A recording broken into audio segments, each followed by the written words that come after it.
जिभेच्या स्नायूंना Molisch करायचं आणि मग त्याचे एक्सरसाइजेस करायचे हे लक्षात ठेवा. ते झाल्यानंतर जिभेच्या स्नायूंना पुन्हा एक्सपांड आणि श्रिंक करण्याचा एक एक्सरसाइज आहे, अगदी सोपा आहे. त्याच्या बरोबरीने त्याचा साईड इफेक्ट एकावर एक फ्री आजकाल आपल्याला फार आवडतं, त्याच्याप्रमाणे आपले दातही स्वच्छ होतात त्याच्यामध्ये, की प्रॉपर जबड्याच्या डाव्या कोपऱ्यातनं जीभ पूर्ण इथपर्यंत फिरवायची क्लॉकवाईज, मग ती खालती वळवायची आणि उजवीकडनं पुन्हा खाली लाईक दिस. आणि 3 झाल्यानंतर स्पीड गिअर टाकल्यासारखं, आपण जसं गाडीला गिअर टाकतो मोटर बाईक और मोपेडला, तशा पद्धतीने गिअर टाकल्यासारखा पुढच्या 3 नंतरचा स्पीड वाढवायचा आणि वाढवायचा आणि वाढवायचा, असं पाहिजे लाईक दिस.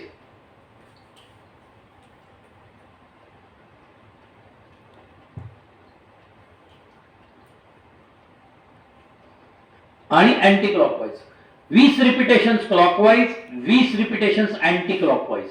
हे झालं जिभेच्या दाताच्या बाहेरून, म्हणजे जिभेचे स्नायू पुन्हा मधनं एक्सपांड केले. त्याच्यानंतर ते श्रिंक करायचे, जबडा पूर्ण बंद करायचा.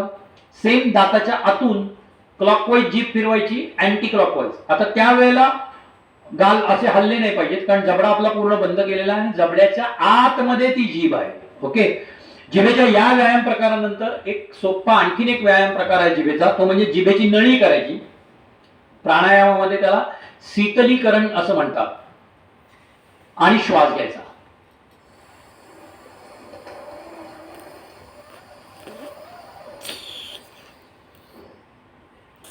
दहा काउंट्स पर्यंत श्वास सस्टेन करायचा आणि नाकाने श्वास सोडून द्यायचा. हे साधारण 5 वेळा करावं. पूर्ण जीभ मात्र बाहेर काढायची. ज्यांची पहिले अशी फोल्ड होत नसेल त्यांनी चक्क 2 बोटांनी अशी फोल्ड करायची, मग हळूहळू त्या स्नायूंना सवय होती. ही स्नायूंना वेगळे वेगळे आकार घेण्याची, जिभेचे आकार करण्याची, व्हेरिएशन्स देण्याचे एक्सरसाइजेस आहेत, हे लक्षात घ्या. कारण आपल्याला ट ठ ड ढ कुठलाही घ्या, जिभेच्या वरनं हवा सरकते, जिभेमुळे हवा अडकते, जिभेमुळे हवा बाहेर जाते. हे सगळं नंतर स्वरांच्या नंतर व्यंजनांच्या वेळेला जिभेमुळे मॅक्झिमम होतं. उच्चारणासाठी, तुमच्या आवाजाच्या प्रोनाऊन्सिएशनसाठी तुम्हाला अतिशय गरजेचं हे आहे, हे लक्षात ठेवा.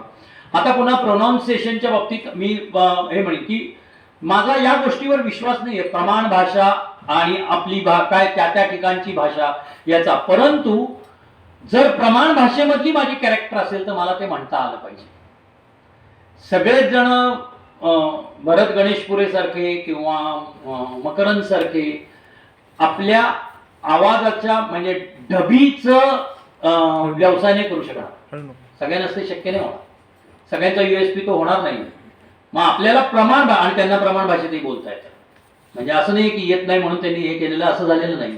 त्यांना प्रमाण भाषेतही उत्तम बोलता येतं. आपल्याला प्रमाण भाषेत बोलता आलं पाहिजे. म्हणजे जसं मी म्हणतो की पुणेकरांच्या भाषेची टिंगल केली जाते, पण खरंच ती टिंगलीचा विषय आहे, कारण आमच्या भाषेला कुठला लहेजाच नाहीये. कोल्हापूरकर पटकन ओळखता येतो, विदर्भातला काय त्यांच्या भाषेला एक लहेजा आहे, पुणेकरांच्या भाषेला कुठला लहेजा नाहीये, लक्षात ठेवा. अगदी जवळच्या नाशिकच्या सुद्धा बोलणाऱ्यांच्या मध्ये एक लहेजा असतो, पण पुणेकरांच्या भाषेला काही लहेजाच नाही. त्यामुळे त्याच्यात कुठलाही रंग टाकला की त्यांना करता येऊ शकतं. म्हणजे त्यामुळे मी जर विदर्भात 4 दिवस राहिलो तर मला तो टोन पकडता येतो, कारण माझ्यावरती कुठल्या टोनचे संस्कारच नाहीये. माझ्या जिभेवरती कुठल्याही टोनचे संस्कार नाहीये.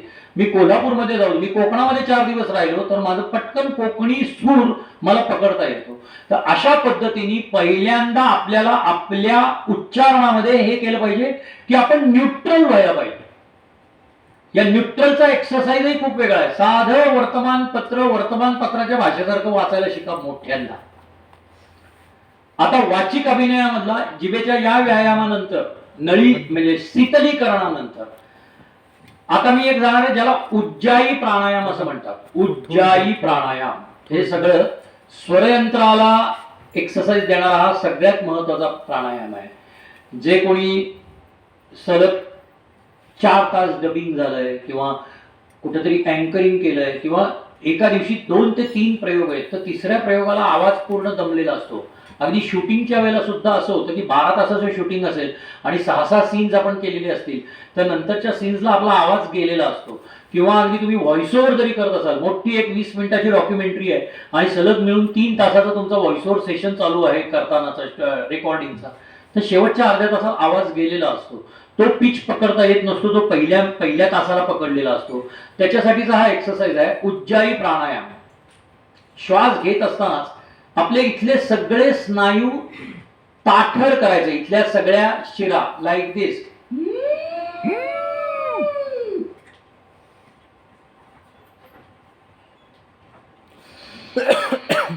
श्वास घेत असतानाच हे करा. काही वेळेला सायमल्टेनियसली हे जमलं नाही तर आधी श्वास घ्यावा. याच्यामध्ये हे जे आपलं इथे स्वरयंत्र आहे, कंठ आहे, त्या कंठाच्या जवळचे सगळे स्नायू हे टाईट केले जातात, ताणले जातात. अगदी आपला आवाज जरी बसला असेल, माझ्याही बाबतीत असं होतं की आवाज बसलेला असताना एक 5 वेळा विंग मध्ये जर उज्जाई प्राणायाम केलं तर तुमचा आवाज मोकळा होतो. नाही तर आपण विक्स 55 का काय ते घेतो, काय तुफान मारा सुरू करतो गळ्यावरती, ते श्वास हे मोकळं व्हावं म्हणून, आणि ते आणखीन टाईट होत जातं. त्याच्याऐवजी आपले जे स्नायू दमलेले आहेत त्यांना आपण चार्ज केलं तर पुढची एक 20-25 मिनिटं पुन्हा तुमचा स्वरयंत्र चार्ज असतं, हे लक्षात ठेवा या उज्जाई प्राणायामामुळे. आणि हे जर रोज केलं तर तुम्हाला तसा कुठलाही आवाजाचा थेट धोका उत्पन्न होत नाही, असं माझा स्वतःचा अनुभव आहे. सो हे 5 वेळा करावं उज्जाई प्राणायाम. त्याच्या बरोबरीने संबंध आपलं ऍक्टिंग, त्यातल्या त्यात वाचिक अभिनय हा कशावर बेस्ड आहे तर तो तुमच्या श्वासोच्छ्वासावर बेस्ड आहे. तुमचे उच्छ्वास ही तुमची डायलॉग डिलिव्हरी आहे.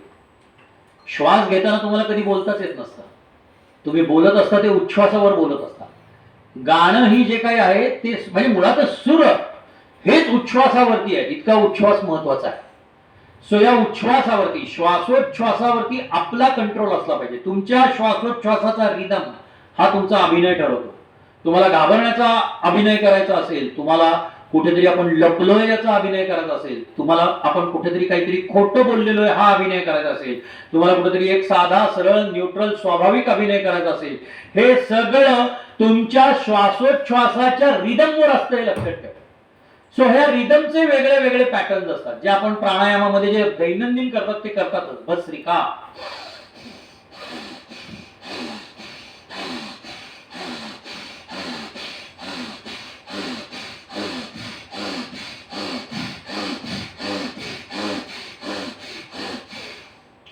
सेकंदाला एक श्वास, up down up down up down up down up down. त्याच्यानंतर वेगळा पॅटर्न येतो. 5 काउंट्स मध्ये श्वास घ्यायचा, 15 पासून ते 20 काउंट्स पर्यंत तो श्वास सस्टेन करायचा, 8 काउंट्स मध्ये तो सोडून द्यायचा आणि 10 काउंट्स तुम्ही निर्वात राहायचं. म्हणजे श्वासाचा एक कणही पोटात नसेल, फुफ्फुसात नसेल. 5 काउंट्स हे सेकंदाप्रमाणे घ्या किंवा 1 2 3 4 5, म्हणजे आपले 5 काउंट्स हे जनरली 4 सेकंदाचे असतात. पण तुम्ही जर स्टॉपवॉच लावूनच एक्सरसाइज करणार असाल तर 5 काउंट श्वास घ्यायचा आणि तो 5 काउंट घ्यायचा. ऍक्च्युली तुम्ही प्रॅक्टिस मध्ये हे करायला लागलात तर 3 काउंट्स मध्ये श्वास घेतला जातो. श्वास घ्यायचाही कंट्रोल आपल्याला आला पाहिजे फुफ्फुसांना, हे लक्षात ठेवा.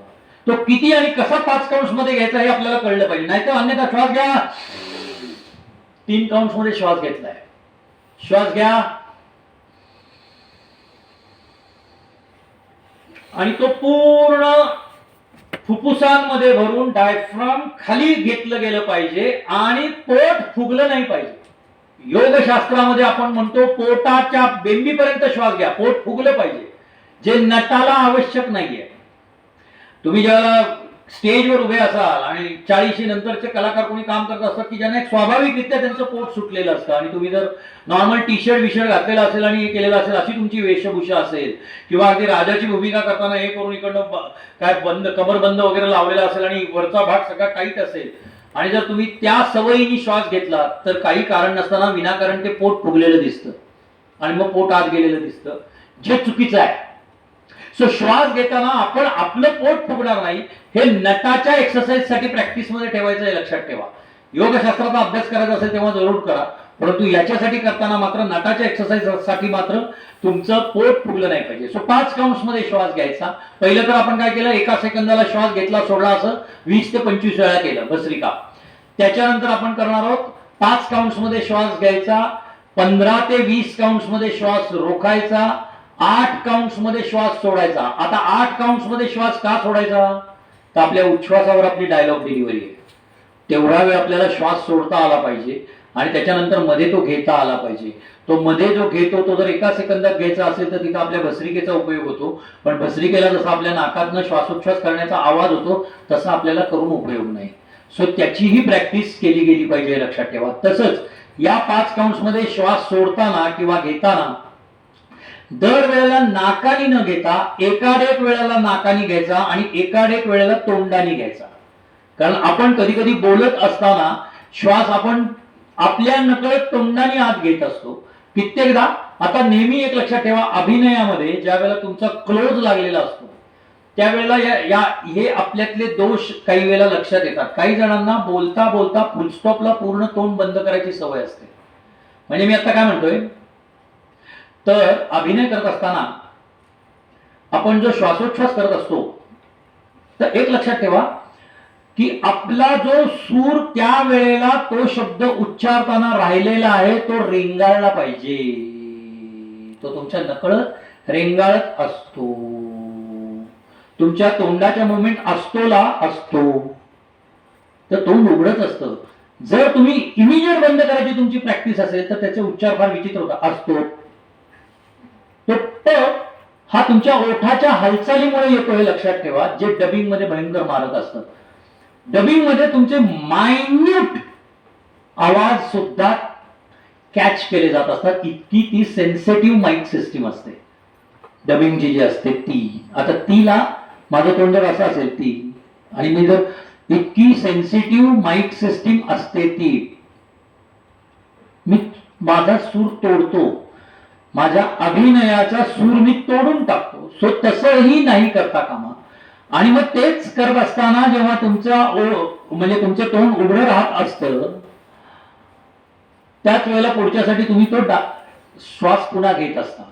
त्यामुळे 5 काउंट्स ज्याला आपण दीर्घ श्वसन म्हणतो तो एक्सरसाइज करत असताना नाकानी श्वास घ्यायचा एकाडे आणि तोंडानी श्वास घ्यायचा एकाडे. अशा पद्धतीने हा एक्सरसाइज म्हणजे ब्रीदिंग मध्ये भस्त्रिका झालं, दीर्घ श्वसन झालं.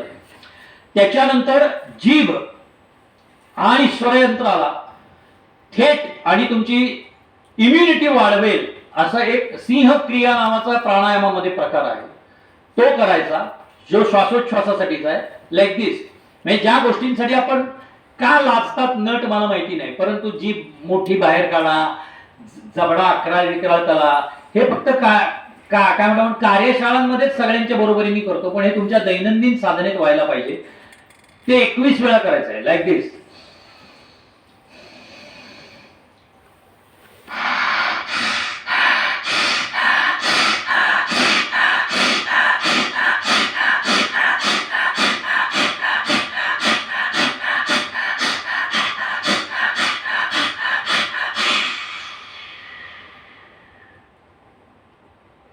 पूर्ण जीव इथपर्यंत घ्यायची आणि भस्त्रिकेसारखा श्वासोच्छ्वास करायचा. पण तो पोटापासून करायचा नाही, तो फुफ्फुसांपासून करायचा. फुफ्फुसातच श्वास भरायचा, हवा भरायची, फुफ्फुसातनं सोडायची, फुफ्फुसातच हवा भरायची, फुफ्फुसातनं सोडायची. आणि याच्या बरोबर उलट सिंहक्रियेमध्ये पूर्ण गादीची वळकटी करतो त्याप्रमाणे जीभ वळवायची, ती टाळूपर्यंत न्यायची आणि सेम श्वासोच्छ्वास करायचा.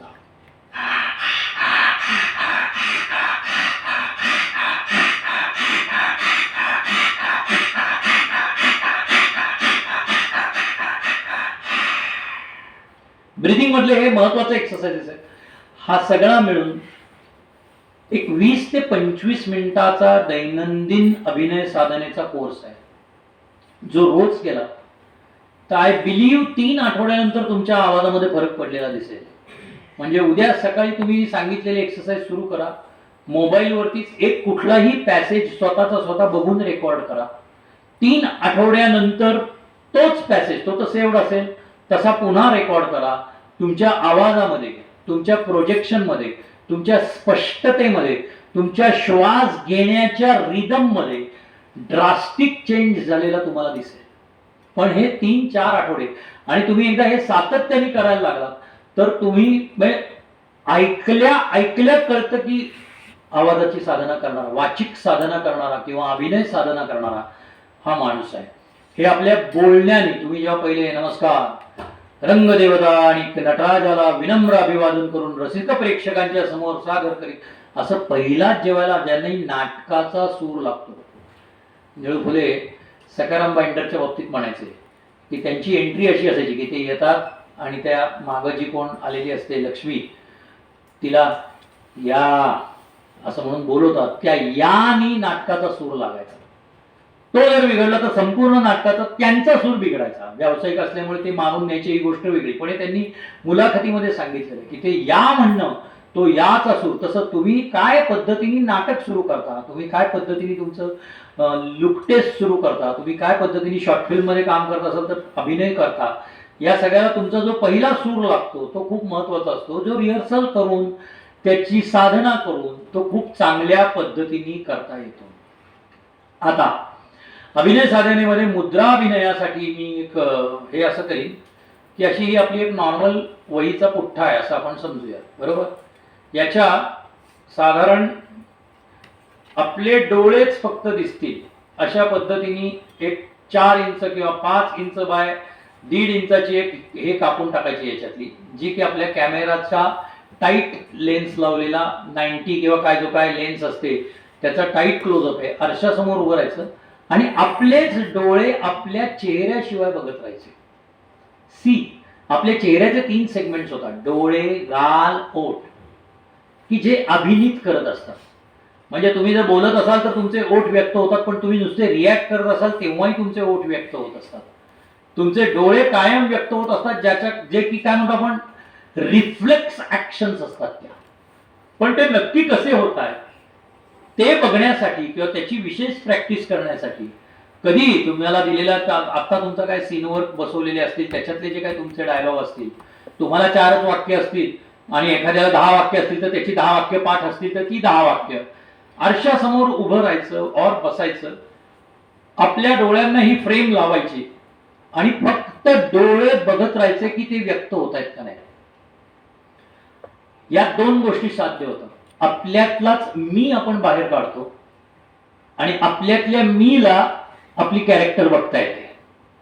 हे खूप अवघड बोलतोय मी, पण हे खूप सोपं आहे की माझ्यातला मी विंगेत उभा असतो आणि मी तुकाराम महाराज बघत असतो आणि त्यावेळेला मला कळत असतं की आता आपल्याला आवर्त घ्यायचंय, आपण आता स्पॉट मध्ये नाही आहोत, आपण भलत्याच ठिकाणी बसलेलो आहोत.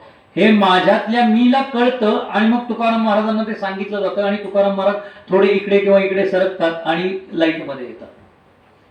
तर आपल्यातल्या मीला हे फिलॉसॉफिकली सॉलिड मला तिथं उभं राहून व्याख्यान देता येईल अर्धा तास, मी आणि तो. तर हे अगदी सोपं आहे. हे मी बघणं आणि आपली भूमिका बघणं हे आपल्याला तिथं बसल्या जागी करता येतं. रोज 5 ते 10 मिनिटं हे करा. तुम्हाला इमिजिएट तुमच्या क्लोजअप्सना, लुक टेस्ट तर मला असं वाटतं ज्यांना अभिनयाचा व्यवसाय करायचा त्यांनी आजपासून सारख्या आपल्याला तुम्ही जर स्पाउट्स देत वेगळ्यासारख्या सेल्फी काढण्यापेक्षा लुक टेस्ट देत राहा. तुम्ही जर स्पाउट्स देत वगैरे काहीतरी करून फोटो काढतात आणि काहीतरी कोणाला तरी पाठवत राहतात, त्याच्याऐवजी लुक टेस्ट घ्या. त्याच्यासाठी वेगळ्या चांगल्या नाटकांमधले पॅसेजेस गायकवाड सरांकडनं घ्या. स्वतःचा एक डाटा तयार करा. काही झालं की उठलं की बेणारे बाई, नाही का, म्हणजे नुसतं बेणारे बाई या बाईला भारतरत्न दिलं पाहिजे. आता उठलं की बेणारे बाई करतात, नाही तर नटसम्राट करतात. कितीतरी इतर आहे. डायरी ऑफ ॲन फ्रँक ही अख्खी एक पात्रीची डायरी आहे तसं बघायला गेलं तर, कारण ते प्रथम पुरुषी आहे आणि त्याच्यासारखा ऍक्टिंगला सिक्वेन्स नाहीये दुसरा. मराठीमध्ये उपलब्ध आहे. डायरी ऑफ ॲन फ्रँक मधले सुंदर एक डायरी घ्या आणि स्वतःची एक छान लुक टेस्ट तयार करा. एका जागी बसू नये, कारण ती तर बिचारी कुठेतरी एका माळ्यावर लपलेली असते आणि 1.5 वर्ष 2 वर्ष तिने कशी काढली याची ती डायरी आहे. सो ती सर लुक टेस्ट म्हणजे लुक टेस्ट मीन्स आपण ऍक्टिंग करताना जे कॅमेरा समोर करतो किंवा कॅमेराला जे देतो ते जे ऍक्टिंग असतं, जे कॅमेरामध्ये बंद केलं जातं डिजिटली, त्याला लुक टेस्ट म्हणतात. म्हणजे उद्या सिरियल किंवा याच्यासाठी तुम्ही जेव्हा जाता त्यावेळेला ते म्हणतात तुमची लुक टेस्ट सेंड करा. पूर्वी याला पोर्टफोलिओ म्हणायचे. पोर्टफोलिओ म्हणजे वेगळ्या वेगळ्या हातातनं फोटो काढून लोकांना पाठवायचे. आता ते मागत नाहीत, ते तुम्ही नॅचरली काय इनॅक्टमेंट कशी करता ते दाखवण्यासाठी म्हणून look test, how you look. आणि त्याच्या पुढची पण लुक टेस्ट असते, how you look by their character. तुम्ही त्यांच्या कॅरेक्टर प्रमाणे दिसताय का नाही, ही पुढची स्टेप असते. पण आता तुम्ही कुठलीही एखादी कॅरेक्टर कशी पाठवता याला लुक टेस्ट असं म्हणतात. सो मी आता अभिनय, जसं आता मी वाचिक अभिनयाचं सांगितलं तसं आता या गोष्टी सांगतो की तुमच्या डोळ्यांवर तुम्हाला काम करायचं असेल तर वेगळ्या वेगळ्या कॅरेक्टरिस्टिक्स घेऊन तुमचे डोळे त्या त्या भूमिकेत कसे बोलतात किंवा दुसरा बोलत असताना तुम्ही कसे व्यक्त होता. म्हणजे आज जर असं झालं की मी एक काहीतरी करतोय, मला हे आवाज रामभाऊंना सांगणार, रामभाऊ जरा तुम्ही तुमचा डायलॉग घ्या, तो रेकॉर्ड करून द्या. मोबाईलवरती रामभाऊंनी दिलेला डायलॉग मी हे करणार आणि माझी प्रॅक्टिस करणार. क्लोजअपला मी जे लावलेले डोळे आणि रामभाऊंना मी रिॲक्ट कसा होतो हे माझं मी बघणार. तेच बरोबर एक चौकोन कापा तुमच्या ओठांच्या हालचाली, ह्या सगळ्या व्यक्त होणाऱ्या हे आहेत. आणि कॅमेराला ते कॅच केलं. नाट्याला एक लक्षात घ्या की आता तर हे खूपच जवळचं आहे, इंटिमेट थिएटर सारखं आहे. पण नॉर्मल जे नाट्यगृह प्रेक्षागृह असतं ज्याच्यात 40व्या फुटावरती बसलेल्या प्रेक्षकाला तुमचे डोळे तिरळे आहेत का सरळ आहेत का काय आहे ते कळतच नसतं. तो ऐकत असतो, तो तुमचा आवाज ऐकत असतो. पण कॅमेराला तुमचे डोळेही दिसत असतात आणि रादर तुमचे डोळेच बोलत असतात. मॅक्झिमम इनॅक्टमेंट जर कोण करत असेल आपल्या चेहऱ्यामध्ये तर ते आपले डोळे करत असतात. सो त्या डोळ्यांसाठीचा एक आणखीन एक्सरसाइज साधनेसाठीचा म्हणजे योगशास्त्रामध्ये, म्हणून मी म्हणलं योगशास्त्र आणि नाट्यशास्त्र फार जवळचं आहे. म्हणूनच सॉक्रेटिस म्हणून गेलेला आहे की एक ऍक्टर हा ऍथलीट फिलॉसॉफर पाहिजे, की जो उत्तम स्पोर्ट्समनही ऍथलीटही पाहिजे आणि तो तत्वज्ञही पाहिजे, तो बुद्धीनी काम करणारा पाहिजे. तर योगशास्त्रामध्ये डोळ्यांसाठीचा उत्तम एक्सरसाइज त्राटक नावाचा प्रकार आहे. तर त्राटक असं आहे की तुम्ही मांडी घालून बसलात किंवा खुर्चीवर बसलात तर तुमच्यापासून साधारण 6 ते 7 फुटावरती पणती किंवा निरंजन, मी मेणबत्ती सांगणार नाही कारण मेणबत्तीचा काही वेळेला त्या मेणातनं होणाऱ्या फ्युम्सचा त्रास होतो. सो कारण डोळे कोरडे पडतात, कदाचित काही जणांना असं होतं, म्हणजे मला होतं. त्यामुळे मी नेहमीच तेलाचं किंवा तुपाचं पणती तरी घेतो किंवा निरंजन घेतो. ती तुमच्यापासून आय लेवलला ठेवायची, म्हणजे एखाद्या स्टूलावर ठेवायची तुम्ही मांडी घालून बसलेले असाल तर, आणि त्याच्याकडे एक टक बघायचं. ते एक टक बघत असताना पापणी लववायची नाही. असं तुम्हाला 9 मिनिटापर्यंत मिनिमम करता आलं पाहिजे, जे 10 दिवसात करता येतं. माझं स्वतःचा हे आहे की मी 42 मिनिटं करू शकतो त्राटक, पण त्याच्यासाठी माझी 15 ते 20 वर्षाची साधन आहे आणि ती अभिनया पलीकडची साधन आहे त्राटकाची जी आहे ती. पण तुमच्या डोळ्यात जर तुम्हाला ताकद आणायची असेल, ज्याला आपण म्हणतो ना याचे डोळे गडबड आहे, काय गडबड आहे नसेल अशी गडबड नाहीये, त्याच्यामुळे तुमचे डोळे काहीतरी बोलतात, त्या डोळ्यांमध्ये काहीतरी आहे. तर ते त्राटक तुमच्या डोळ्यामध्ये ही कपॅसिटी खूप छान आणते. आणि मग त्राटकाच्या वेळेला संवाद नाही म्हणायचे, त्राटकाच्या वेळेला उत्तमोत्तम कविता ज्या मुक्त छंदातल्या आहेत त्या म्हणायच्या, म्हणजे त्याच्या बरोबरीने आपल्याला शब्दांची ताकदही देता येते. काव्य जे इथं कवी आहेत त्यांना मला नेहमी, मला लेखक म्हणून किती मान्यता एकांकिकांचा जरी मिळाला असेल तरी आय एम जेलस अबाउट कवी. कारण कवी हा कमीत कमी शब्दात युनिव्हर्सल अर्थ आणतो. आम्हाला ज्याच्यासाठी 2-2 सीन्स लिहावे लागतात ते पाठीवरती हात ठेवून नुसते लढ म्हणा या एका वाक्यामध्ये माझ्या हक्की एकांकिका येते. ही ताकद कवीची असते. म्हणून मी नेहमी म्हणतो की तुम्हाला अर्थपूर्ण कमीत कमी शब्दात जास्तीत जास्त मांडायचं असेल तर त्राटक करताना कवितांची प्रॅक्टिस करा, तिथं संवादांची नाही करायची. डोळ्याचा एक्सरसाइज करताना आपल्याला जास्तीत जास्त एक्सटेंडेड भावभावना हव्या असतात, त्यामुळे तिथे संवादांची प्रॅक्टिस करायची, तिथे मोठ्याल्या मोनोलॉग्सची प्रॅक्टिस करायची, स्वगतांची प्रॅक्टिस करायची. पण असं ज्या वेळेला असेल त्यावेळेला म्हणून त्याच्यासाठी आपल्या 10-10, 15-15, 20-20, 25-25 कविता पाठ पाहिजे. म्हणजे तुमचं जे आता कोणी फर्स्ट इयरला असतील ते TY पर्यंत त्यांच्या 75 कवितांच्या पाठांत 75 कवितांचा स्वतःचा एक कार्यक्रम तयार पाहिजे, वेगळ्या वेगळ्या कवींच्या कविता. हे आपण करायचंय, हे सिलेबस मध्ये असणार नाहीये. हे तुम्ही ज्या वेळेला येणार आहात, फर्स्ट इयरला असाल, सेकंड इयरला असाल, थर्ड इयरला असाल, हे तुमचं तुम्ही ठरवा. आणि त्याच्यासाठी मागा ना तुम्ही प्राध्यापकांकडे, आम्हाला जरा वेगळ्या वेगळ्या कवितांच्या, आणि मग छंदोबद्ध कविता आणि मुक्त छंदात्मक कविता अशा दोन्ही वेगळ्या वेगळ्या पद्धतीने, कारण मुक्त छंदाचा सुद्धा एक छंद असतो हे लक्षात ठेवा. कारण तिथे सुद्धा यमकाला आपण एका विशिष्ट रिदमला येतोच, पण यमकाला येण्यासाठी कवीनी छंदांची मांडणी केलेली नसते. ती आपण आपल्या पद्धतीने जेव्हा बोलायला येतो त्यावेळेला आपण छंदांवरती येतो, मुक्त छंदामधल्या त्या यमकावरती येतो. सो अशा पद्धतीने कमीत कमी म्हणजे माझ्या स्वतःच्या दुबेजींकडे जेव्हा मी वर्कशॉप केलं, 3 वर्ष दुबेजींकडे होतो, पंडित सत्यदेव दुबेंकडे, त्यावेळेला माझ्या 52 कविता पाठ होत्या 2 वर्षामध्ये. कुसुमाग्रजांचा एक अख्खा कार्यक्रम 52च्या 52 कविता. त्याचा आम्हाला इतका उपयोग झाला की कुठेही काहीही वाचिक अभिनयासंदर्भातलं काही प्रेझेंटेशन करायचं झालं तर आजही जरा हुडकून काढल्या, डोक्याला त्रास दिला तरी 20-25 कविता सहज मी म्हणू शकतो. तर असं आपलं तयार पाहिजे हे लक्षात ठेवा. नॉर्मल प्रेझेंटेशनसाठी आणि कॅमेरासाठी अशा दोन्ही पद्धतीने ते तयार पाहिजे. आणि त्याचा असा वेगळे वेगळे एक्सरसाइज जे करू आपण, जे त्राटक जे मी म्हणतोय की त्या त्राटकाचा टेरिफिक परिणाम आपल्याला इमिजिएट दिसायला लागतो. तुम्हाला महिन्याभरामध्ये जाणवायला लागेल. ज्यांना नंतर हिप्नॉटिझम वगैरे करायचे त्यांच्यासाठी तर तो होतोच. म्हणजे काही जण नाही का, एक चांगला नट हिप्नोटाईज सुद्धा करू शकेल, लोकांना करतातच. आणि तो स्वतःचे गुरुनाथ नाईक किंवा काय ते जे कोण आहेत त्यांच्यासारखे स्वतःचे 2-2 तासाचे कार्यक्रमही करेल. ते नाही का सगळ्या प्रेक्षागृहाला काही मिनिटासाठी हिप्नोटाईज करायचं. म्हणजे त्याच्यासाठी आधी सगळ्या प्रेक्षकांना ते बेसावध ठेवायचे, त्यांच्या प्रेक्षकांच्या नकळत ते बेसावध असायचे आणि 10 सेकंदाचा एक फील द्यायचं की आपण सगळे हिप्नोटाईज झालोय, ते म्हणतात त्याप्रमाणे आपण ऐकतोय. कारण सावध असताना हिप्नोटाईज करताच येत नाही हे लक्षात ठेवा. म्हणजे आधी पहिली रिस्पॉन्सिबिलिटी त्याची ही असते, कामाची हे असते की त्यांनी आधी सगळ्यांना बेसावध करायचं असतं आणि मग हिप्नोटाईज करायचं असतं. सो हेही करता येऊ शकतो. म्हणजे त्राटक हा त्याचा बेसिक एक्सरसाइज आहे. तुमच्या डोळ्यामधली ती ताकद, डोळ्यामधला तो वापर हा तसा तुम्ही जर केला आणि हे केलं तर तुम्ही चांगले लोकांना हिप्नोटाईज करणारे आणि त्याच्यावरती चांगला कार्यक्रम आहे, फसवाफसवी नका करू, पण चांगला कार्यक्रम करता येऊ शकतो आणि भरपूर पैसे कमवता येऊ शकतात. त्यांचे हाऊसफुल जायचे कार्यक्रम. लोक स्वतः वेड्यासारखं नाच करायला आणि हे करायला 200-200 रुपये द्यायचे म्हणजे बघा. कारण तो स्टेजवर आणून हा आता तुम्ही माकड आहात तर तो माणूस माकडासारखं करायला लागायचा. तो पुढचा अर्धा तास तिथं माकडासारखं करत बसायचा. इकडे कोणाला तरी बोलू हा आता फुटबॉल खेळतोय, तो फुटबॉल पेनॉल्टी शॉट मारत राहायचा अर्धा तास पायाने.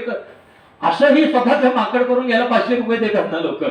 तर तेही करता येऊ शकतो. तो चांगला व्यवसायाचा एक हे आहे. एनिवेज ते सोडून देऊ. तर त्राटक हा अभिनयामधला कॉन्सन्ट्रेशन आणि तुमच्या डोळ्यांच्या मधली शक्ती, डोळ्यातील ताकद, व्यक्त होण्याची ताकद ही आणखीन इम्प्रूव्ह करण्यासाठीचा अतिशय सुंदर एक्सरसाइज आहे असं मला वाटतं.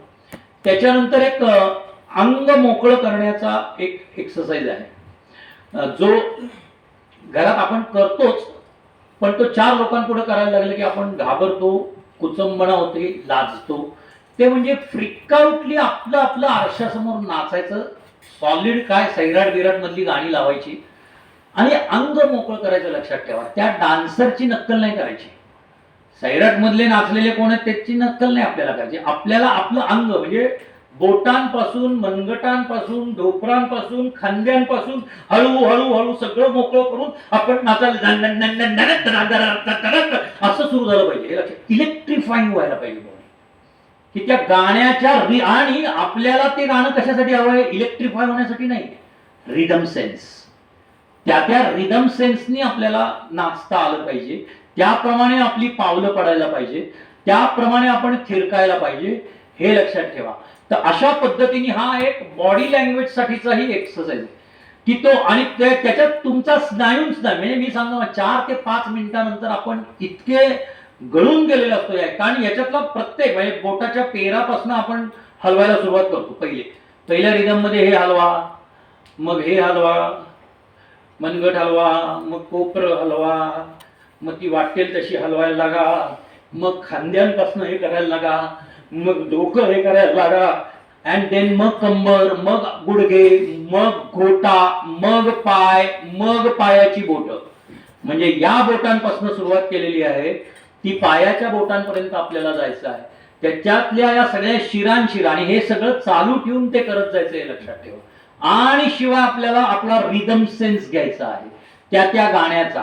कुठल्याही के पग घुंगरू बांध मीरा नाची रे, यालाही तुम्ही नाचा किंवा सैराटलाही सुद्धा नाचा. कुठल्याही याच्यासाठी कुठल्याही पद्धतीने तुम्ही तो रिदम आणि त्याच्यामध्ये रिदम पॅटर्न चेंज करायचा. आज त्याच्यावर नाचलो तर दुसऱ्या दिवशी दुसऱ्या आपलं एक ज्याला म्हणतो आपण रेकॉर्डिंगची एक लिस्ट तयार माय फेवरेट्स अशी आपण एक लिस्ट करतो, अनेकदा करतो. तशी फेवरेटची लिस्ट करायची आणि त्याच्याप्रमाणे आपण आपल्याला आपलं शरीर मोकळं करण्यासाठी आपल्याला डान्स करायचा आहे. लक्षात ठेवा, त्यासाठी तुम्हाला कोणी डान्सर म्हणावं, कसलं उत्तम डान्स करतायत ते वेगळं, ते पुन्हा आपल्याला आपण महाविद्यालयांमधून नृत्याच्या किंवा या संदर्भातले काही वर्ग असतील त्यावेळेला करू, ते वेगळं.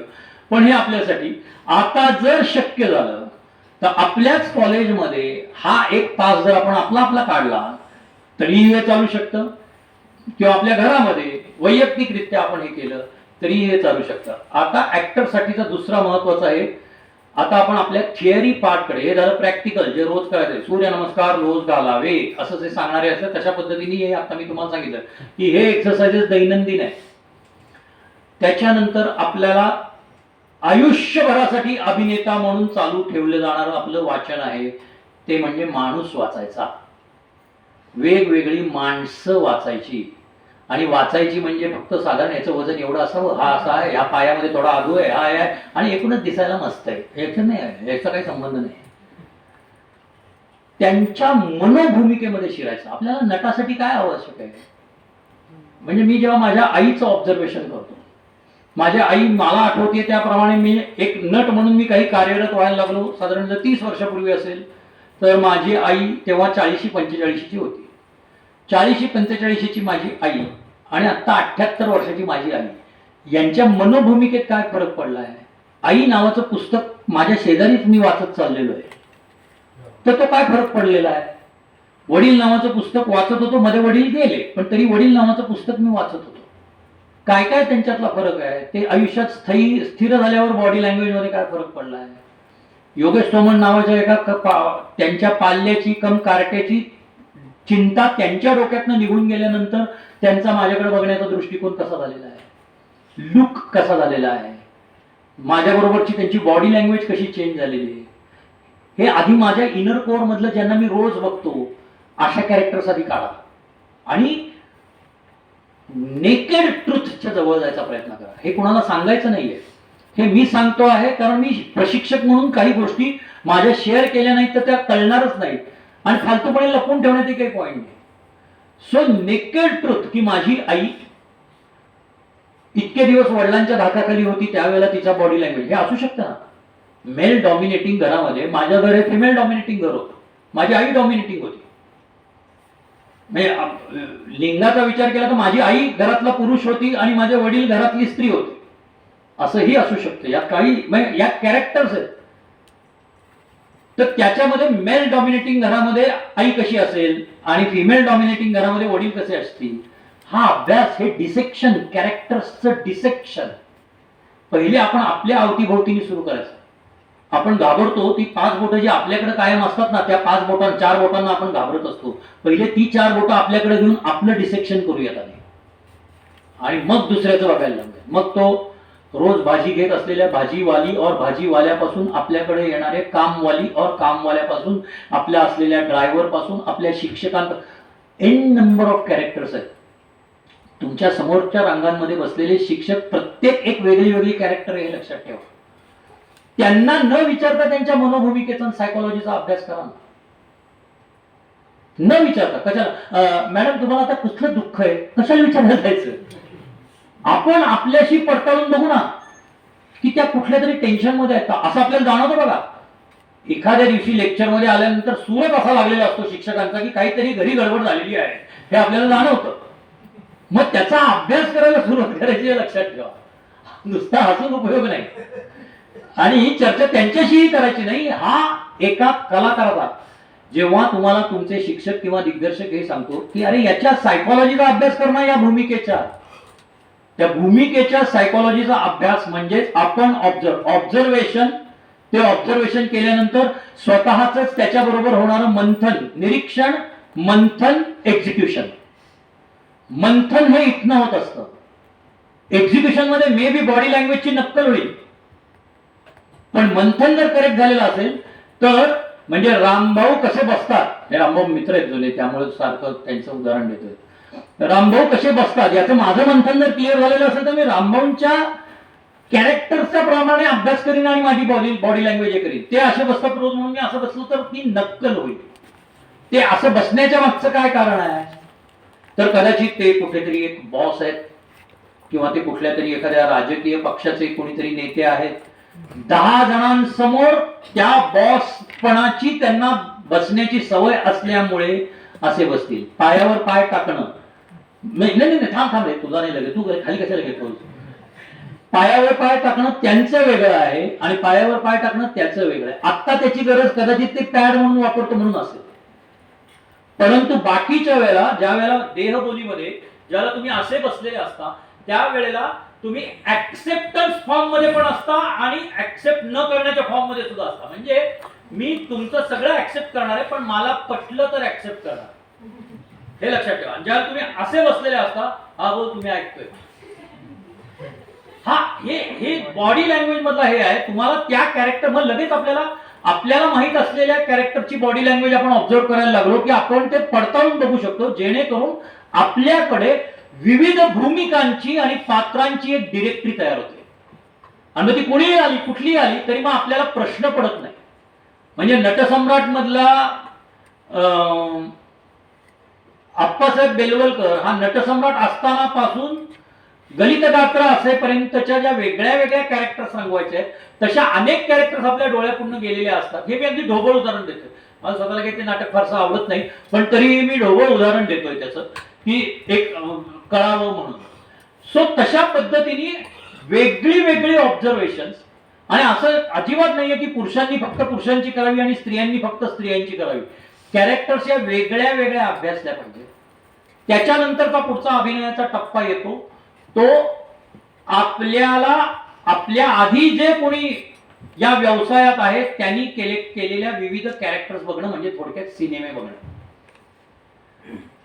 आपल्याला असं वाटतं आपल्या व्यवसायाचा तो एक भाग आहे, हे लक्षात ठेवा. काय त्या नेटफ्लिक्स मध्ये डोकं घालून बसलेला असतो असं आपले आई वडील भाऊ बहीण प्रियकर प्रेयसी कोणी म्हटले तरी याच्याशी काही संबंध नाही. तो आपल्या व्यवसायाचा भाग आहे. मी गेल्या 3 महिन्यात 110 सिनेमे पाहिलेले आहेत नेटफ्लिक्सवरती, जेव्हा केव्हा वेळ होईल तेव्हा. आणि सिनेमे पाहिले, त्या प्रत्येकाची नोंद ठेवलेली आहे. कुणाचं कसं अभिनय वाटला हे आपलं आपल्याला समीक्षण करता आलं पाहिजे. ऑटोमॅटिकली ऍक्टिंगचं क्रिटिसाइज करणं आपल्याला जमायला लागतं, पण ते कुठे बाहेर बोलायचं नाहीये, हे आपल्यातल्या ऍक्टर बरोबर पडताळून बघायचं. नाहीतर होतं काय, प्रशिक्षण वर्ग असो, नाट्य वर्ग असो, नाटकाची विद्यापीठ असो, याच्यातनं पहिलं कोण बाहेर पडत असेल तर समीक्षक बाहेर पडतात. उठलं की ते असेच बसतात डायरेक्ट. हा ब्लॅक ह्युमर काही एवढा बरा नाही. कसला ब्लॅक ह्युमर म्हणजे काय? उगीच कुठले तरी कोणाकडनं तरी शब्द ऐकलेले असतात आणि आपण तसंच बोलायला लागतो. त्या मागे त्या माणसाने किती मेहनत केली हे जर जरा जरी विचार केला तर आपण गप्प बसू. एका मिनिटात म्हणणं सोपं की नाही, पण त्यांनी केवढं काम केलेलं असतं. त्यामुळे आपण पहिलं तर त्यांनी केलेल्या कामाचा आणि कष्टाचा आदर केला पाहिजे असं मला वाटतं. बिंग अ व्यावसायिक, अभिनयाचा व्यवसाय, याच्यामध्ये काय काय येतं? तर याच्यामध्ये अभिनय तर येतोच, त्याच्याबरोबरीने डबिंग येतं, अँकरिंग येतं, अभिनयाच्या तिन्ही वेगळ्या वेगळ्या प्लॅटफॉर्म्सवरचा अभिनय येतो, इन्क्लुडिंग मोबाईलवरती शूट केलेल्या शॉर्ट फिल्म पासून. कारण शेवटी ती फिल्म आहे हे लक्षात ठेवा. ती कशावर शूट केली जाते याला महत्व नाही. टेक्निकली थोडंफार असेल, बजेटरी थोडंफार असेल, पण त्यात तुमचा अभिनय मी आज मोबाईलवर शूटिंग करणार म्हणून एवढा करणारच नाही असं म्हणून चालणार नाही. शॉर्ट फिल्मला आपण जो करतोय, कॅमेरा मोबाईल असेल किंवा F9 वगैरे त्या नेटफ्लिक्सच्या लायकीचे कॅमेरे तुमच्या पुढे असतील, तुमचा अभिनय तुम्हाला त्याच दर्जाचा करायला लागणार. सो त्यामुळे अभिनय हा वेगळ्या वेगळ्या स्तरांवरती, मग ते शॉर्ट फिल्मचं माध्यम असेल, एकांकिका असेल, नाटक असेल, सिरियल मीडिया असेल, चित्रपट माध्यम असेल, वेब सिरीज असेल, डबिंग हे वेगवेगळ्या पद्धतीने. म्हणजे तुमच्या सिनेमाचं डबिंग असं नाही, डबिंग हा एक वेगळा व्यवसाय आहे. मुंबईमध्ये किमान 2000 डबर्स हे प्रॉपर अतिशय उत्तम उदरनिर्वाह चालवतात आणि करून घेतात, हे लक्षात ठेवा.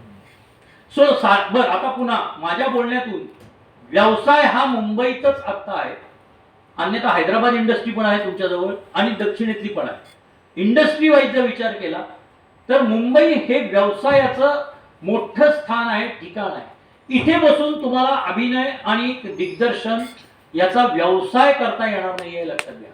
Earning source, earning to earn, चांगल्यापैकी पैसे मिळवणं हे तुम्हाला मुंबईत किंवा व्यवसायाच्या जागीच करावं लागणार आहे हे लक्षात घ्या. इथे बसून पुरुष अथवा स्त्री कुणालाही अभिनयावर, हा इथे काही दिवसांपुरतं, पण ज्याला आपण फेम अँड फॉर्च्यून, प्रसिद्धी आणि पैसा असं दोन्ही हवं असेल तर तुम्हाला तुमच्या व्यवसायाचं ठिकाण बदलावं लागेल. एकदा एस्टॅब्लिश झाल्यानंतर असं करता येऊ शकेल, त्या 7-8 महिने छान मी तिकडे कमवले, मला आता 2 महिने पुन्हा विश्रांती घ्यायची आहे, मी पुन्हा नांदेडला माझ्या घरी आलो, माझं काय वाचन केलं, हे केलं, मित्रमंडळींना भेटलो, एखादं वर्कशॉप मी इथं मुलांसाठी घेतलं, पुन्हा फ्रेश झालो, छान हवा फ्रेश एअर घेतली, पुन्हा मुंबईमध्ये चांगलं काम आलं, 3-3.5 महिने एक फिल्मचं प्रोजेक्ट केलं, पुन्हा मी इथं, हे तुम्ही करू शकता केव्हा, एकदा एस्टॅब्लिश झाल्यानंतर. पहिल्या दिवशी बरं मी शनिवार रविवार नांदेडला जाईन बरं का, म्हटलं मला बुधवारपासून नांदेडला जाईल, कशाला शनिवार रविवार करतो, आताच जा ना, मग येऊच नकोस. तर त्यामुळे तसं करता येणार नाही आणि हे डोक्यात ठेवा. आणि मित्रांनो, अगदी शेवटचं मी सांगतो, व्यावसायिक स्तरावर काम करायचं असेल, अभिनयाचा व्यवसाय आणि व्यावसायिक अभिनय करायचा असेल तर तुम्हाला मागचे पाश तोडून टाकावे लागतात.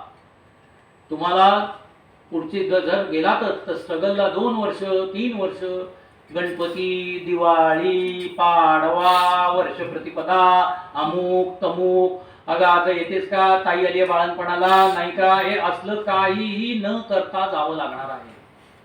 असं कधीतरी कष्ट कराल त्यावेळेला स्वतःच्या गाडीने नांदेडमध्ये या आणि अँबिशन ती ठेवायची आणि ती होऊ शकते. एक काय होईल याच्यामध्ये, आपण कुठे आहोत हे आपल्याला प्रामाणिक समजायला पाहिजे. जे 200 जण लुक टेस्टला आलेले असतील त्या 200 जणात मी 119वा आहे का, मी 10वा आहे का, मी 5वा आहे का, मी पहिलाच आहे, हे आपल्याला कळलं पाहिजे. अपनी खामियां अपने आप को समझ में आनी चाहिए. दुसऱ्यांनी सांगण्यापेक्षा ती आपल्याला कळली तर आपण ती पटकन सुधारू शकतो. दुसऱ्यांनी क्रिटिसाइज करायच्या आधी प्रयोग चालू असताना आपल्याला कळलं आपण माती खातो यार, नाही मजाच येत नाहीये, पण तरीही व्यावसायिक दर्जाने ते पूर्ण करायचं. आणि मग दुसऱ्या दिवशी आपल्या आदल्या दिवशी काय चुका झाल्या, का आपण डल पडलो, का आपलं प्रोजेक्शन चांगलं नव्हतं, काय झालं, नाट्यप्रयोगाचं सांगतो. फिल्मला तर असं होऊ शकत नाही, 1-2 मिनिटाचे शॉट्स असतात, तेवढी एनर्जी तुम्हाला आणता येते असं माझं म्हणणं. पण ते तुम्हाला कळलं पाहिजे की आज आपलं चांगलं नाही झालं, किंवा अगदी तो शॉट देत असताना सुद्धा कळलं पाहिजे की आज मी रिॲक्शन चांगले नाही दिले, आज मी चांगल्या पद्धतीने त्याच्याकडे लुक नाही दिला. हे आपल्याला कळलं पाहिजे, लक्षात ठेवा. हे केव्हा कळू शकतं, तुम्ही तुमचे दिलेले दैनंदिन अभिनय साधना या गोष्टीमुळे हे नक्की तुम्हाला जाणवतं असं माझं स्वतःचं मत आहे. आणि एक वर्ष 6 महिने अशा पद्धतीने जर करत राहिलो तर नट बनण्याच्या दृष्टीने, अभिनेता बनण्याच्या दृष्टीने तुमचं मार्गातिक्रमण सुरू झालं असं मी म्हणेन. टप्पे गाठायला तुम्हाला मध्ये मध्ये अनुभव मिळण्याची खूप गरज असते आणि ते वेळोवेळी मिळतही राहतात. आपलं व्यासपीठ करणं हा त्याच्यामागचा एक उपाय असतो की दरवेळेला कॉलेजमधनं तर तुमचे सीनवर्क होणार आहे, वेगळ्या एकांकिका बसवल्या जाणार आहेत, पण त्या एकांकिका हर प्रयत्न वेगळ्या आणि जेवढं तुम्हाला बाहेर, जे मी मगाशी सांगितलं ते वेगळ्या लोकांसमोर, नव्या लोकांसमोर, अनभिज्ञ असलेल्या लोकांसमोर त्या एकांकिका सादर केल्याने, ते नाटक सादर केल्याने, तुमचा अभिनय सादर केल्याने तुम्हाला जास्तीत जास्त म्हणजे ऍडमायर पण केलं जाईल आणि क्रिटिसाइज पण केलं जाईल. पण ते काय म्हणतो आपण, प्रामाणिकपणे केलं जाईल. तिथं कुणी प्रेक्षक म्हणूनच तुम्हाला केलं जाईल की आम्हाला आवडलं, आम्हाला नाही आवडलं, आम्हाला न आवडण्याची कारण ही होती, आम्हाला आवडलं याचं कारण हे होतं. अशा पद्धतीने वेगळ्या व्यासपीठांवरती तुम्ही तुमची सादरीकरणं केली पाहिजेत असं मला वाटतं. नाटक प्रशिक्षण संपल्यानंतर सुद्धा तुमचा हा ग्रुप कंटिन्यू राहायला पाहिजे. आणि जर ग्रुपमध्ये करता येत नसेल तर आपण वेगळ्या पद्धतीने एकपात्री बसून लोकांसमोर जायला पाहिजे असं मला वाटतं. त्याचं एक गणित असतं की तुम्ही तुमचा PR वाढवला पाहिजे. तुमच्या वेगवेगळ्या नाट्यसंस्थांबरोबर तुमचं लिंकिंग झालं पाहिजे की ज्या नाट्यसंस्था तुम्हाला तुमच्या प्रयोग करण्यासाठी खूप असे वेगळे शहरांमधनं गट असतात, प्रेक्षकांचे समूह असतात, ते वेगळ्या कारणांनी जमत असतात, अन्य कल्चरल कार्यक्रमांसाठी जमत असतात. पण जर तुम्ही त्यांच्याकडे तुमचं एखादं चांगलं छान 40 मिनिटाचा एकपात्री बसवलेला असेल, त्याचं एक चांगलं लोकांना आवडेल असं त्याची पूर्ण माहिती देता येईल अशा पद्धतीने माहिती पत्रक छापलं with your good photographs, nice photographs, आणि लोकांपर्यंत तर गेलं. प्रयोग ठेवो न ठेवो 1000 लोकांपर्यंत तुमचा डाटा जातो हे लक्षात ठेवा. कधीतरी 2 महिन्यांनी कुणाला तरी आठवू शकता, अरे तो अमुक अमुक तो करत होता बरं का, तो शिवाजी महाराजांवरती एक पात्री प्रयोग करायचा, तो यांच्यावरनं काय गाडगे महाराजांवरती एक पात्री करायचा, मस्त अभंग पण म्हणायचा, त्याला बोलवून घेऊया. अशा पद्धतीने प्रयोग वाढत जातात हे लक्षात ठेवा. अशा पद्धतीने म्हणजे आत्ता मी डिस्क्लोज करणार आहे, पण आत्ता मी स्वराज्य 75च्या वेळेला प्रजासत्ताक 75ची स्क्रिप्ट लिहितोय हे लक्षात ठेवा. तर अजून 2 वर्षांनी ते येणार आहे, प्रजासत्ताकाचे 75चं हे येणार आहे. आणि मी म्हणजे कदाचित त्या नावामुळे हे असेल, पण मी संविधान फाईल्स नावाचा बाबासाहेबांवरती, भारतरत्न बाबासाहेबांवरती एक पात्री, मी जर नसीन, मी शोभणारच नाहीये त्या रोलला, पण मी डिरेक्ट करणार आहे की त्यांनी काय पद्धतीने डिबेट्स केले होते वेगळ्या वेगळ्या मुद्द्यांवरती. याचा अभ्यास चालू आहे आता. संविधान फाईल्स असं नावही रजिस्टर करून ठेवलेलं आहे त्याचं, की लोकसभेमध्ये, संसदेमध्ये त्यांनी घटना घडत असताना विचारलेल्या प्रश्नांना कशा पद्धतीने, आणि ती अत्यंत नाट्यपूर्ण आहे ना. आपल्याला असं वाटेल की ते रटाळ आहे, जे मी वाचतोय त्याच्यानुसार सांगतो की काय ते डिबेट कसली, अतिशय मस्त आहेत ती आणि अतिशय अभ्यासपूर्ण आहेत ती. हे म्हणजे तो एक सुंदर डाटा पण तयार होणार आहे आणि नाटकाच्या माध्यमातून केले गेलेला तो एक अभ्यास. मला आय एम एनरिचिंग मायसेल्फ नाव, की अशा पद्धतीने हे झालेलं होतं की मनुस्मृतीमधल्या कुठल्या गोष्टी त्यांनी घटनेमध्ये का घेतलेल्या होत्या आणि का काढलेल्या होत्या. इतकं सुंदर त्यांनी विवेचन केलेलं आहे त्याचं, कारण सगळ्याला उत्तर बाबासाहेबांनीच दिलेली आहेत त्यावेळेला, संसदेमध्ये जी दिलेली आहेत ती उठणाऱ्या प्रश्नांवरती. पण मी त्याचं काय केलंय की उद्या मला उत्तर द्यायचंय, तर आज ते त्यांच्या सहाय्यकांबरोबर, कारण मला शेवटी नाटकाला संवाद लागतो ना, नाही तर मग काय होईल, मला नेपथ्याला नुसतंच मी भाषण दिलं असं होईल ज्या वेळेला होईल त्यावेळेला. पण मला हवाय संवाद. मग मी काय करतोय, तर उद्या मला यावरती डिबेट करायचंय, तर मी आज कसं भाषण करीन हे त्यांच्या सहाय्यकांबरोबर और समितीमधल्या कुणाच्या तरी बरोबर आदल्या दिवशी संध्याकाळी केलेलं संवाद हे त्याच्यामध्ये मांडले जाणार. असं काहीतरी 8 का 9 माझी ती डिबेट्स तयार झालेली आहे. जवळजवळ 1 तास 20 मिनिटाचा तो कार्यक्रम होणार आहे, जेव्हा मी आता नुसतं वाचन करतोय त्याच्यात तरी जाणार. सो अशी तयारी आणि असा अभ्यास केला. तर आता माझ्या दृष्टीने मी आता मार्केटिंग केलंय. आता सरांच्या डोक्यात आहे, त्यांच्या अध्यासन आहे, त्यांच्या डोक्यात राहणार आहे. ते योगेश सोमनानी काहीतरी केलं होतं बरं का, येणार ना मला फोन त्यांचा, झालं का तयार, आपल्याला हे कराय. हे मार्केटिंग. जेव्हा तुम्ही इनिशियल स्टेजला प्रमोद, नाटकाचे प्रमोद नसतात, तर हा प्रमोद आहे ना आता, की जो दिग्दर्शक आहे, जो हे करणार आहे, तोच आत्ता मांडतोय. आणि त्यात मी अजून एक मार्केटिंग केलं की मी बाबासाहेबांचं काम करणार नाही, म्हणजे इथे तयार असलेल्या नटांच्या डोक्यात ते राहणार. आपण झालो तर सोमनांना कॉन्टॅक्ट केलं तर ही त्यातली हे आहे, हे लक्षात ठेवा. एनिवेज, अभिनयाचा व्यवसाय आणि व्यावसायिक अभिनय हे अतिशय एक चांगलं क्षेत्र आहे. आपण हे आधी आपल्याला पटलं पाहिजे, म्हणजे आपण आपल्या घरातल्यांना, आजूबाजूच्यांना, जे आपल्या करिअरमध्ये मोलाचा आणि मौलाचा सहभाग असतात, त्यांना आपण हे पटवून देऊ शकलो पाहिजे. त्याच्यासाठी माझ्या आजच्या या लेक्चरचा खूप उपयोग झाला. तरी मी म्हणेन की आपण सक्सेसफुल झालो आजच्या आपल्या या कार्यशाळेच्या उद्घाटन सत्रामध्ये. एवढं करतो आणि थांबतो. थँक्यू. काही